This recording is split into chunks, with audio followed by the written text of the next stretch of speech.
What makes something cinema? Does it need to tell a story? Does it require plot or characters? Does it need to move or inform its audience to open up a new world? What separates a collection of moving images and sounds from something truly cinematic? 1929's A Man with a Movie Camera is an experiment in film, an attempt to capture a single day of a Russian city without actors, without a story, and without intertitles. It breaks every convention of filmmaking, and it takes a decidedly uncinematic look at what cinema is.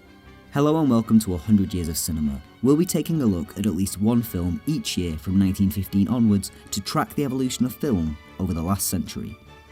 Director David Kaufman, who went by the name of Dziga Vertov, meaning spinning top, belonged to a school of Soviet filmmakers called the Kino-eye, who rejected all staged cinema, that is, any cinema with sets, actors, or a predetermined story, in favour of capturing real life as it unfolded. Vertov went as far as to consider all scripted cinema the art of the bourgeoisie and aimed to abolish all non-documentary films.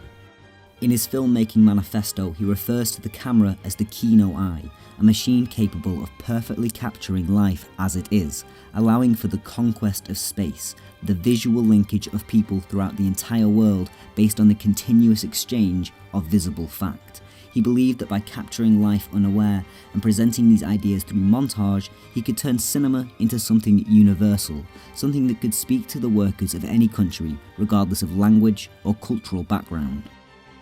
Although Man with a Movie Camera was filmed over 3 years in 5 different cities, it's presented as the story of one day in one city, and it's meant to speak to the virtues and imperfections of life in a modern Soviet state.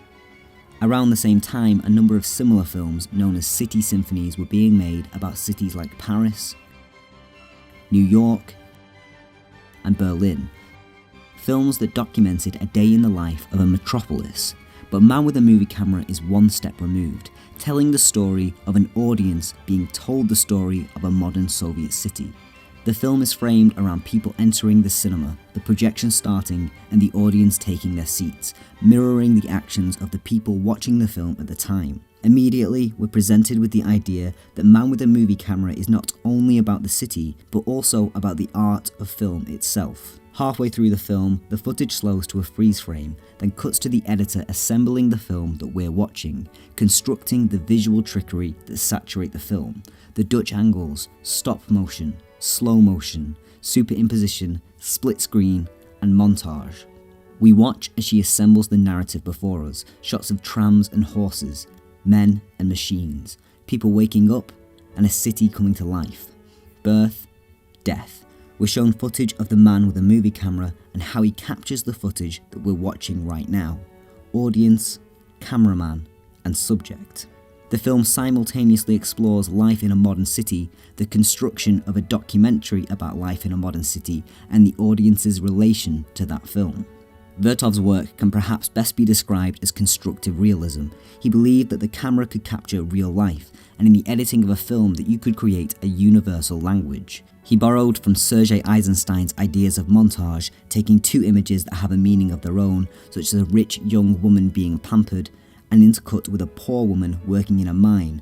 Combined, these 2 images create a new meaning about social inequality. Eisenstein used sets and actors, and Vertov used footage of reality, but both filmmakers constructed their films in the editing room. This construction is cinema.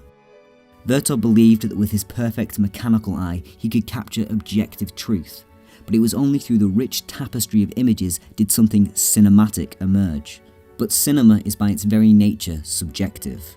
Although what's captured by the camera might be the life caught unaware, what to capture is a choice. Your framing, focus, and editing all go towards building a subjective worldview. By combining 2 images, new meaning is created. In the construction and editing of a film, the filmmaker takes us from image to cinema, but he also takes us from objective footage to subjective narrative. Editing is what takes a day in the life of millions of people and condenses it to 68 minutes. It takes a city and makes a symphony. And although the camera never lies, cinema can't quite be held to the same standard.